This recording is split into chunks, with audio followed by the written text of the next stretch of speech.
Good evening বন্ধুরা। আজকে তো আমি খুব হ্যাপি। বুনোর বাবা আজকে কোন মুডে আছে জানি না। তো বুনোর বাবাকে আসলে এত জ্বালিয়েছি বাধ্য হয়ে রেগে মেগে বুনোর বাবা বলছে জানি আয়।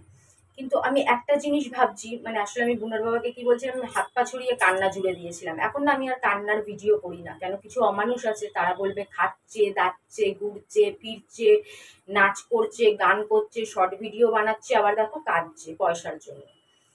তো তারা তো বুঝবে না যে বাঁচতেও হবে, সব পয়সারও দরকার, নালে বাঁচবো কি করে। আমার আরো জমেদারি আছে আমার উপরে, দায়িত্ব আছে, যেটুকুনি পালন করতে পারি যেটুকুনি করি সেটুকুনি বা কে করে, কেউ কাউকে 4 আনা পয়সা দেয় না, 8 আনা পয়সাও দেয় না। তো যেটুকুনি করতে পারি সেটুকুনি তো করার চেষ্টা করি, যেটুকুনি আমার সামর্থ্য। আমি তো চুরি ডাকাতি করতে যাব না, বা অন্যের পিছনে বাস দিতে যাব না, বা কিছু করতে যাব না, অন্যের থেকে নিয়ে বাচ্চাদের দিতে পারবো না। আমার যেটুকুনি সামর্থ্য সেখান থেকেই তো দেবো, আমি তো চেষ্টা করি। তো যাই হোক, তো কি বলছিলাম ভুলে গেছি আবার। এক কথা থেকে এক কথায় গেলে আমি আরেক কথা ভুলে যাই। আমার যে কি রোগ না।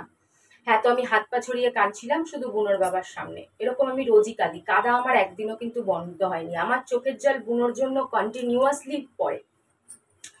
তাই বলছি বুনোর বাবা, তুই একটু দায়িত্ব নিতে এত ভয় পাস কেন?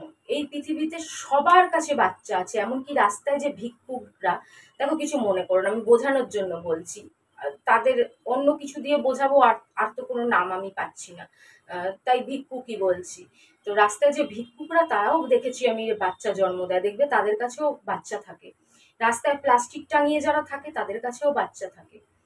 চাহে তারা যা করেই খাক, শিক্ষা দীক্ষা পাক চাই না পাক, কিন্তু বাচ্চা জন্ম দেওয়া কিন্তু বন্ধ নেই। বাচ্চা সবাই জন্ম দেয়, শিক্ষা দিতে পারুক চাই না পারুক। আমাদের মতন মানুষদের কথা শুনতে হয়, কি এই করতে পারলে না সেই করতে পারলে না, কিন্তু তাদেরকে কেউ কথা শোনায় না। তারা কিন্তু বাচ্চা জন্ম দেয়, আদৌ সেই বাচ্চাকে খেতে দিতে পারুক না পারুক, শিক্ষা দিতে পারুক না পারুক, কিছু দিতে পারুক চাই না পারুক, ভালেই তারা ভিক্ষা চেয়ে খায়, ভালেই তারা কাগজ কুড়িয়ে খায় বা যাই করে খায়, কিন্তু তাদের কেউ কিছু বলে না। ঠিক আছে, না বলাটাই উচিত। কেউ কাউকে তো 8 আনা পয়সা দেবে না, তো সে বুঝবে অন্যের বলার এখানে কি আছে। তো দায়িত্ব সবাইকেই নিতে হয়। রিস্কা আলা ভাই, ঠেলা আলা ভাই, প্রত্যেকের ঘরে বাচ্চা আছে, এরকম কেউ নেই যার ঘরে বাচ্চা নেই। আমার ঘরেও আছে 3টে, তো তোর ঘরেই বা একটা কেন থাকবে না বুনোর বাবা? তুই কেন এত ভয় পাস? তো এরকম নানান রকম বলে চিৎকার পেরে পেরে কাঁদছিলাম। তো বুনোর বাবা যা নিয়ে আয়। তা শুনে তো আমি এত খুশি বন্ধুরা কি বলবো। কিন্তু আবার হুট করে মনের মধ্যে একটা জিনিস ঢুকে যাচ্ছে, কেন ভুক্তভোগী তো, ভুক্তভোগী না হলে ঢুকতো না, ভুক্তভোগী যেহেতু সেজন্য মনের মধ্যে আবার ঢুকে যাচ্ছে। ধরো নিয়ে এলাম, আমার মনে আছে বুনোকে নিয়ে আসার 2-1 দিন পরে ওর পেটের প্রবলেম হয়েছিল, স্যারালাক্স খাচ্ছিল, কিন্তু স্যারালাক্সের জন্য হয়নি, জল ঠলের জন্য কিছুর জন্য হয়েছিল। ওকে নিয়ে গেছিলাম ডাক্তারের কাছে, তখন প্রাইভেট ডাক্তারের কাছে নিয়ে গেছিলাম, হসপিটালে না। তারপর ওষুধ দিয়েছিল, কি সব দিয়েছিল, খেয়ে ঠিক হয়ে গেছিল। তো ধরো পট করে কিছু হলো, আমার মনে তো তখনই টক করে ঢুকে যাবে যে এই ঘরের জন্য হচ্ছে। কেন মানুষ যেভাবে আমার মাথায় ঢুকিয়ে দিয়েছে এই ঘরটা নেগেটিভ, এই ঘরটা negative, negative negative energy, negative energy, negative energy. তারপর বাড়ি এলাম, আলী ম্যাম একটা কথা বলেছিলেন, সেটাতেও আমার মাথায় এখনো সেটা ঘুরে বেড়ায়। আমিও তোমাদের বলেছি যে হ্যাঁ এরকম বলেছিলেন, তার মানে ঘরটা কিছু একটা প্রবলেম আছে। বুনোর বাবাও বলেছে, কেউ বলতে বাদ দেয়নি। তা আমার মনে সেটা এমনভাবে গেঁথে গেছে, যদিও আমি দেখো ভীষণ লজিক্যালি মানুষ, ভীষণ প্র্যাকটিক্যাল মানুষ, কুসংস্কারে আমি একদম বিশ্বাস করি না।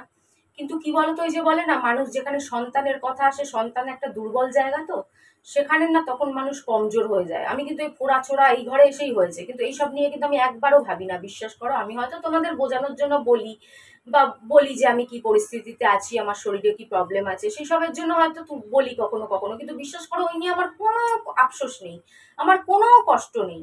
আমার কপালে যদি লেখা থাকে আমার খারাপ কিছু হয়ে মৃত্যু আছে, তো হবে, তাতে কি যায় আসে। আমার কর্মফল আমি পাবো, প্রত্যেকটা মানুষ তার কর্মফল পেয়ে যাবে, আমিও আমার কর্মফল পেয়ে যাবো, আমার তাতে কোনো আফসোস নেই, কোনো কষ্ট নেই। কিন্তু যেখানে বাচ্চার কথা সেখানে আমি একদম উইক, আর বিশেষ করে বুনো বাচ্চার কথা সেখানে আমি একদম উইক।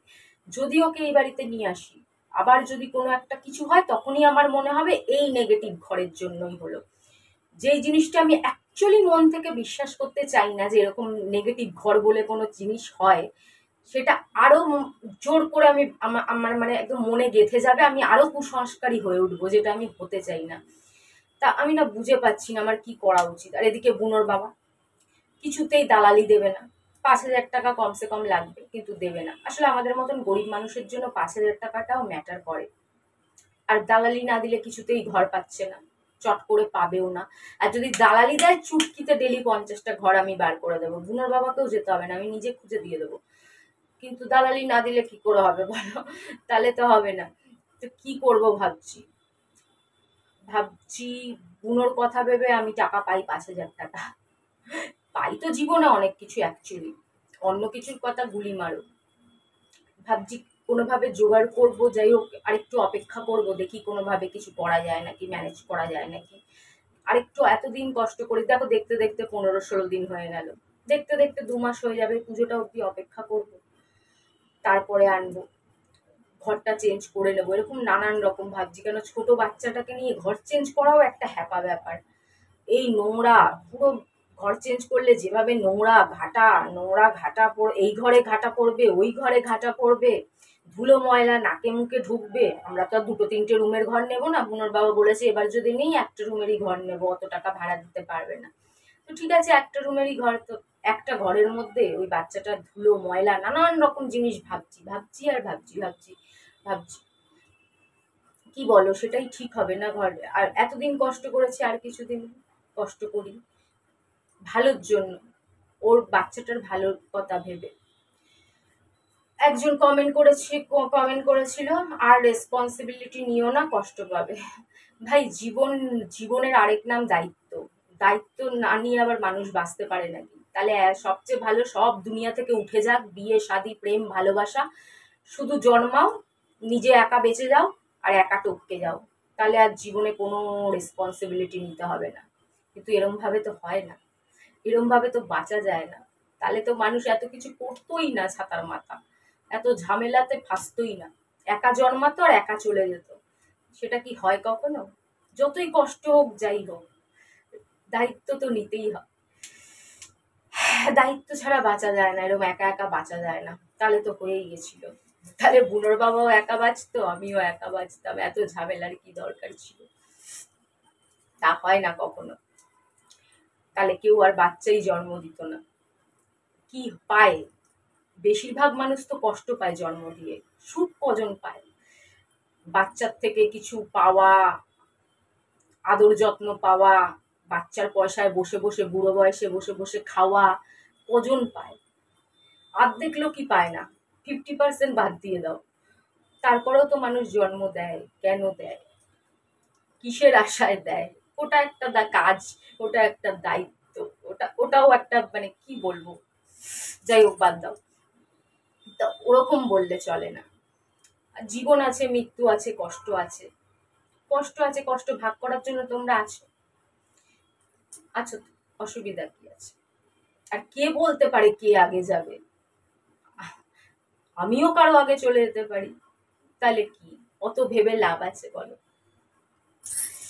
তো যাই হোক, বুনোর বাবার প্রতি আজকে তো আমি খুব খুশি। এটা তোমাদের, আমার খুশিটা তোমাদের সাথে শেয়ার না করতে পারলে আমি খুশি হতে পারি না। বুনোর বাবা আসুক।